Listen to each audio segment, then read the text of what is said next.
एक तरफ तो कभी वक्फ के नाम पर, कभी रमजान के नाम पर, कभी ईद के नाम पर, कभी नमाज के नाम पर मुसलमानों को भड़काने की कोशिशें हो रही हैं। दूसरी तरफ ऐसे ऐसे बयान दिए जा रहे हैं जिससे हिंदुओं की भावनाएं आहत हो रही हैं। अखिलेश यादव को ही देखिए, रामजी लाल सुमन के बयान पर अखिलेश यादव फंसे हुए हैं। अब खुद अखिलेश अपने ही बयान में गिर गए। कन्नौज में अखिलेश यादव ने सीएम योगी आदित्यनाथ पर निशाना साधने के चक्कर में सेल्फ गोल कर दिया। अखिलेश ने योगी पर इशारा करते हुए कहा कि उन्हें दुर्गंध पसंद है, इसलिए गौशाला बना रहे। हमको सुगंध पसंद है, इसलिए इत्र पार्क बनवा रहे थे। सुनिए अखिलेश यादव को, फिर बताऊंगा कि गाय और गौशाला पर बयान अखिलेश यादव को कैसे भारी पड़ रहा है। मैं तो कन्नौज के सुगंध वाले लोगों से कहूंगा, ये भारतीय जनता पार्टी की दुर्गंध को हटाएं। अभी तो थोड़ी हटाई है, अगली बार और हटा दो, जिससे कि कन्नौज का विकास रुका हुआ आगे बढ़ जाए। आप बताइए, दुर्गंध पसंद करते हैं इसीलिए गौशाला बना रहे हैं, हम सुगंध पसंद कर रहे थे इसलिए इत्र पार्क बना रहे थे। सोचिए बॉस, अखिलेश यादव यदुवंशियों का नेतृत्व करते हैं, यादव वोट भर भर के लेते हैं और इनको गौशाला से दुर्गंध आती है। अखिलेश यादव खुद यदुवंशी हैं जिनका गोपालन से पुराना नाता रहा है। ऐसे में अखिलेश अब अपने ही बयान पर बुरी तरह फंस गए। अखिलेश के बयान पर बीजेपी ने तगड़ा पलटवार किया। बीजेपी कह रही है कि राम भक्तों पर गोली चलवाने वाले परिवार से और क्या उम्मीद कीजिएगा बॉस।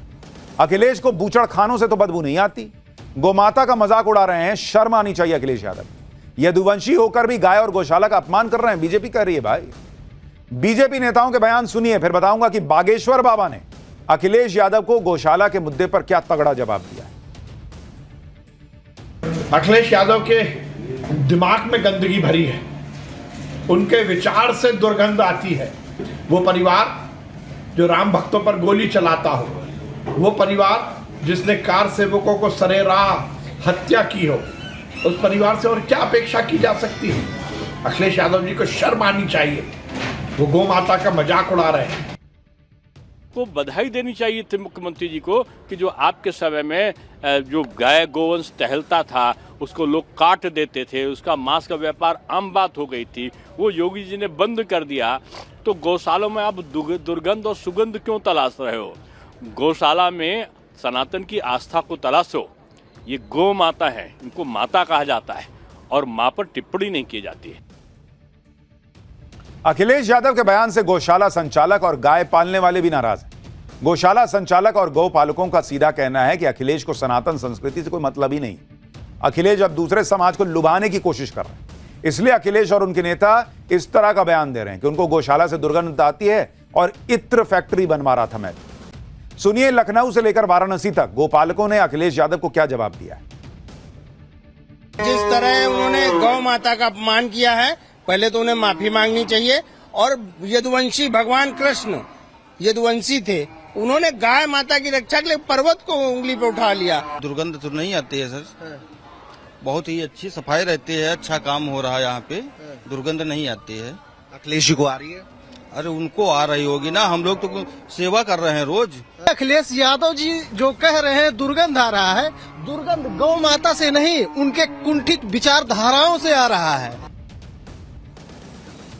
गौशाला में दुर्गंध बताने वाले अखिलेश यादव को बागेश्वर बाबा ने भी तगड़ा जवाब दिया। बागेश्वर बाबा ने कहा कि गौशाला में बदबू नहीं, भगवान कृष्ण की याद आती है। अखिलेश को अगर बदबू आती है तो भगवान जाने कैसी नाक है उनकी। सुनिए बागेश्वर बाबा। भगवान जाने कि किसकी कैसी नाक है, हमें तो नहीं आई। आपने अपनी नाक का कमाल है, आप कभी हमारे साथ चलिए, हमें तो नहीं आती है। गौशाला में हमें बदबू नहीं आती है, गौशाला में हमें अपने पुराने भारत की याद आती है, गौशाला में हमें गोविंद की याद आती है। गौशाला में हम जब जाते हैं तब हमें पता लगता है कि यही गौशाला है, ये वही गौएं हैं जिनके पीछे हमारे गोविंद भागे। गोविंद का मतलब भारत का अस्तित्व पीछे पीछे गया, गोविंद का मतलब भारत का आने वाला भविष्य पीछे पीछे गया, गोविंद का मतलब इस देश का प्रेम पीछे पीछे जिस गौ माता के पीछे दौड़ा हो, वहां हमें बदबू नहीं आती, वहां तो हमें सुगंध आती है। हालांकि समाजवादी पार्टी अकेली नहीं है जिसके नेता सनातन संस्कृति पर विवादित बयान दे रहे हैं। इस समय तो ऐसा लग रहा है जैसे सनातन पर विवादित बयान देने की होड़ मची हुई, और इस रेस में कांग्रेस के नेता भी बराबर शामिल हैं। अखिलेश यादव को गौशाला से बदबू आती है तो कांग्रेस के नेता साधु संतों को छुट्टा सांड बता रहे हैं। मध्य प्रदेश कांग्रेस के विधायक है राजेंद्र कुमार सिंह, इन्होंने साधु और संतों को बीजेपी का प्रचारक बताते हुए सांड तक कह दिया। राजेंद्र कुमार सिंह ने कहा कि साधु संतों बाबा बैरागियों को सनातन का प्रचार करने के लिए छोड़ दिया गया। ये सभी सांड की तरह दूसरों का खेत चर रहे हैं। सुनिए कांग्रेस विधायक का बयान। सन्यासी जो है बाबा बैरागी, महामंडलेश्वर, इनको छोड़ दिया है जनता के बीच में। जाओ प्रवचन करो, भाजपा का प्रचार करो, हिंदुत्व की बात करो, सनातन धर्म की बात करो, और ये सांड चर रहे हैं दूसरों का खेत। अखिलेश यादव की पार्टी और कांग्रेस में जैसे होड़ लगी है कि कौन सनातन को ज्यादा भला बुरा कह सकता है। ये लोग बीजेपी पर हमला करते करते सनातन धर्म और संस्कृति पर विवादित बयान देने लगे और इसी वजह से बीजेपी सवाल उठाती है कि इन पार्टियों को बीजेपी से ज्यादा सनातन से दिक्कत है। सुनिए बीजेपी क्या कह रही है। एक तरफ अखिलेश यादव जी को गौ माता में दुर्गंध नजर आता है और वहीं राहुल गांधी जी के साथी कांग्रेस पार्टी के विधायक को साधु संतों में सांड नजर आता है, जो सांड जाके छुट्टल रूप से घूम करके दूसरे धर्मों पर आघात कर रहे हैं। ये स्पष्ट रूप से दिखाता है कि इन लोगों को सनातन से लगाव नहीं है, सनातन विरोधी है। कांग्रेस विधायक के बयान पर बवाल हुआ, विवाद बढ़ा तो राजेंद्र कुमार सिंह सफाई देने लगे। जरा इनकी विधायक साहब की सफाई भी सुनिए। मैंने जो कल कहा था, मैंने ये कहा था कि जो साधु महात्मा संत महामंडलेश्वर जो भाजपा का प्रचार कर रहे हैं वो निंदनीय है, और जो मैंने सांड की बात कही थी वो एक उपमा है। सही बात है, सब उपमा ही है। इसीलिए आपकी पार्टी का ये हाल है कि सीट नहीं आती। बाद में मीडिया को कोसिएगा, जुडिशरी को कोसिएगा, इलेक्शन कमीशन को कोसिएगा, ईवीएम को कोसिएगा। खुद अपनी जमीन जो है वो कैसे खा गए हैं वो नहीं दिख रहा है। कुल मिलाकर वोट बैंक के लिए अलग ही लेवल पर अपीजमेंट पॉलिटिक्स चल रही है, जबकि दूसरी तरफ ऐसे भी लोग हैं जो मुसलमान होने के बाद भी सनातन से प्रभावित हो रहे हैं, भारत से प्रभावित हैं। बॉलीवुड एक्टर सलमान खान ने अपनी फिल्म के प्रमोशन के दौरान ऐसा काम किया जिससे कई लोगों को मिर्ची लग गई। सलमान खान ने सोशल मीडिया पर अपनी तस्वीरें शेयर की जिसमें वो एक खास घड़ी पहने दिख रहे हैं। सलमान खान की यह घड़ी भगवान राम के रंग में रंगी हुई है। सलमान खान की इस घड़ी को और करीब से देखिएगा तो पता चलता है कि यह घड़ी खास क्यों है। इस घड़ी में भगवान राम की तस्वीर है, अयोध्या के भव्य राम मंदिर की तस्वीर है, भगवान हनुमान भी घड़ी में दिख रहे हैं और घड़ी के डायल के किनारे जय श्री राम लिखा हुआ है।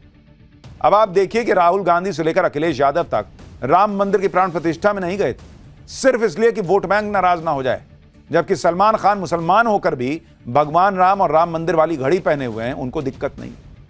सलमान खान की इस घड़ी के बारे में आपको और जानकारी देता हूं। घड़ी को जैकब एंड कंपनी ने बनाया है। घड़ी का नाम एपिक एक्स राम जन्मभूमि टाइटेनियम एडिशन 2 है। घड़ी की कीमत 34 लाख रुपए है।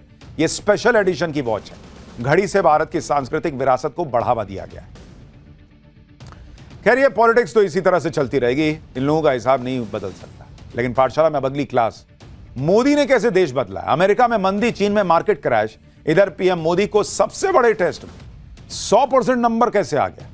मोदी की टैक्सी, मोदी का इंश्योरेंस मिडिल क्लास के लिए अब गजब का गिफ्ट आने वाला है क्या। अब इसका चैप्टर।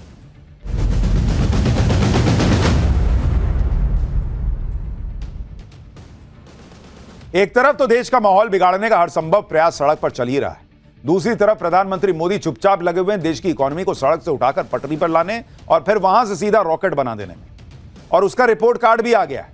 जब दुनिया भर की इकोनॉमी मंदी में है, हालात बद से बदतर हो रहे हैं, मोदी न सिर्फ देश की इकोनॉमी को नई उड़ान दे रहे हैं बल्कि मिडिल क्लास के लिए भी बीते कुछ दिनों में तोहफों की झड़ी लगाकर रख दी है।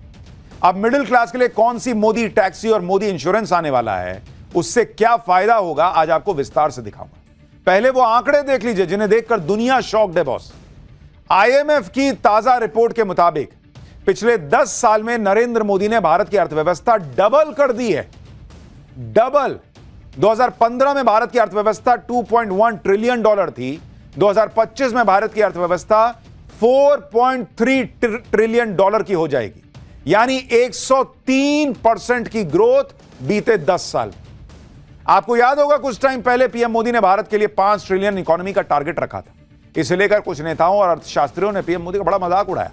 तब लोग कमेंट कर रहे थे कि हवाबाजी कर रहे हैं, क्योंकि भारत की इकोनॉमी इतनी कम स्पीड से बढ़ रही थी तो उनको लगा कि टारगेट ही नहीं पूरा होगा। इसमें तो सालों लगेंगे।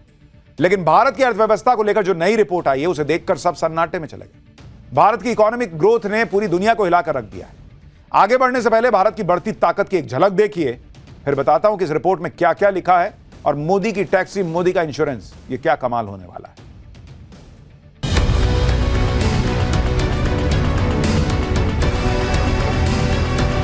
और आज भारत की तेज प्रगति की चर्चा पूरी दुनिया में हो रही है। वो दिन दूर नहीं जब भारत दुनिया की तीसरी सबसे बड़ी इकोनॉमी का लक्ष्य हासिल करेगा।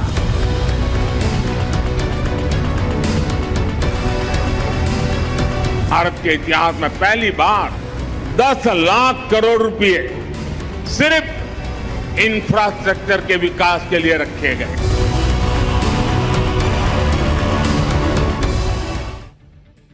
भारत की अर्थव्यवस्था के लिए चमत्कार इसलिए है क्योंकि दूसरे देश पिछले 10 साल में इस तरह की ग्रोथ के आसपास भी नहीं पहुंच पाए।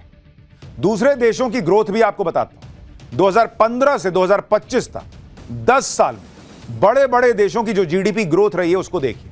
भाई भारत का हमने आपको बताया कि भारत 103% बढ़ा है पिछले 10 साल में, लेकिन चीन 75% की ग्रोथ ही रजिस्टर कर पाया, अमेरिका 65% बढ़ पाया, कनाडा 49%, जर्मनी 43%, फ्रांस 34% की बढ़त बीते 10 साल में हासिल कर पाया, इटली 33%, ब्राजील 28% और यूके 27%।